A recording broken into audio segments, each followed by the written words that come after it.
तो इस वीडियो में हम बात करेंगे rules for DFA.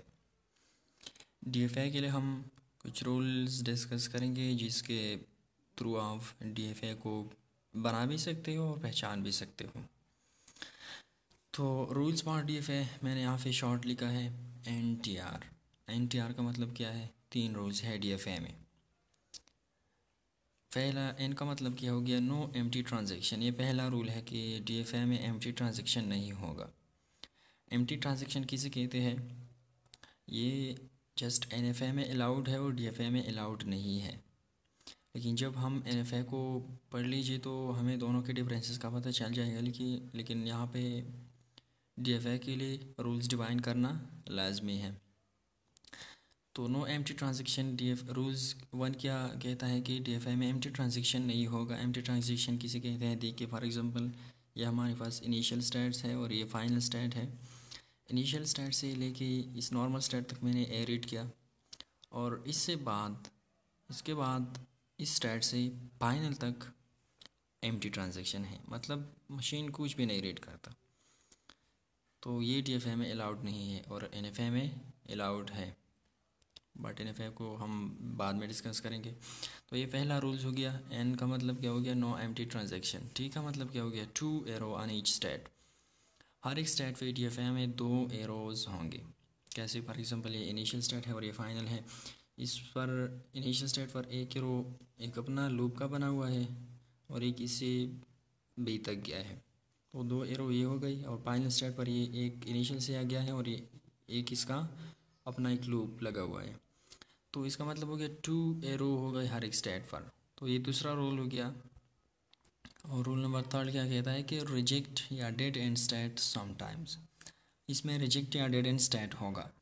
For example हमारा लैंग्वेज कुछ ऐसा है कि हमें कहता है कि अब एक ऐसा लैंग्वेज के लिए एक ऐसा डीएफए बनाए कि जो जिसके स्टार्ट में ए हो। ठीक है, फॉर एग्जांपल मैं इसे लूप हटा देता हूँ, फिर आसानी से आपकी समझ में आएगी कि स्टार्ट में ए हो। तो देखिए मैंने इनिशियल स्टेट से फाइनल तक एक लाइन ड्रॉ की है और इस पर ए लिख दिया, मतलब मशीन स्टार्ट से ए रीड कर रहा है। लेकिन अगर मशीन को भी एंटर हो जाए तो फिर क्या होगा? हमारा क्वेश्चन तो इस तरह है कि ऐसा मशीन बनाए कि शुरू ए से हो, लेकिन अगर बी एंटर हो जाए पहला तो क्या करेंगे मशीन? यहाँ पर हमने रिजेक्ट स्टेट बनाया है। जब बी स्टार्ट में आ जाए तो इस रिजेक्ट स्टेट पर आएगा और यहाँ पर ही रहेगा, यहाँ से फाइनल स्टेट तक नहीं जा सकता।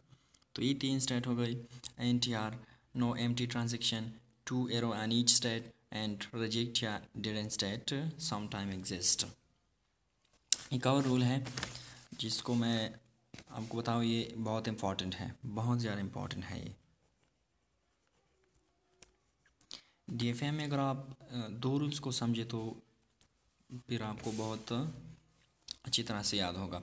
एक ये कि नो एम्प्टी ट्रांजैक्शन, इसमें एम्प्टी ट्रांजैक्शन नहीं है, ये बेसिक रूल है।